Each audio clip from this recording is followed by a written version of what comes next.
Mark, I think this is the first time that we've spoken to you before Saints have played against Newcastle, and it's the only time you're going to come up against a previous club in England. So, what goes through your mind when a week like this comes up? It's pretty exciting, and looking forward to the challenge that we're going to have here on Saturday. Good to be at home, but it'll be a tough game, and we're something we're training hard towards, and really want to get one up over them. How what are you expecting from this weekend's game, given how well the Saints have played the past 3 weeks, and Newcastle's start to the season?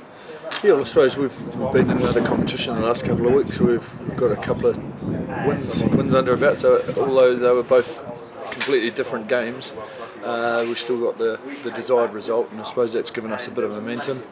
Back in the Premiership this week against a stubborn Falcons side, so it's going to be tough.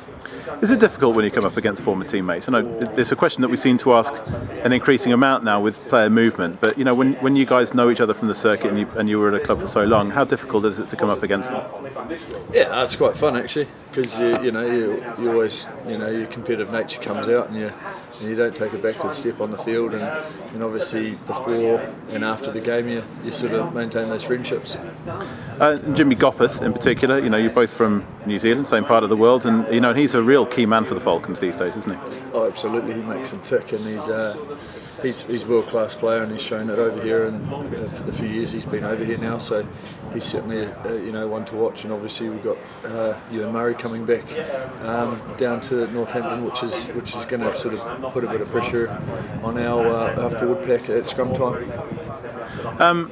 And overall, the optimism in the Saints camp, given that a month ago that there was a poor run of results, and now there's been 3 good results. How different is the mood within the camp? Yeah, we haven't stopped working hard, and I think that's been the case since the start of pre-season. We've just worked hard throughout. And then obviously it sort of there's a bit of satisfaction when things start to go a bit better on the field and you do get the results. And obviously it's a foundation of hard work, and that's certainly what we had to do and address when things weren't going quite for us. And then obviously when it sort of when we do get it right, we're sort of able to get the results we're after.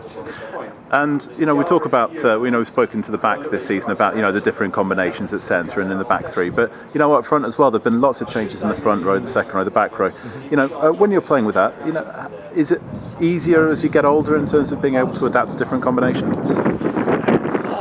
It's a bit of a challenge, and I suppose you just as an individual in a team sport, you're trying to put your best foot forward and play to your strengths, and that's what you've always got to remember, to play to your own strengths and to be the best you can be, and fit into the team environment, and sort of that's where it all sort of happens, is bring it all together as a team, and no matter what combinations out there, I think that's sort of the whole idea of the whole squad here.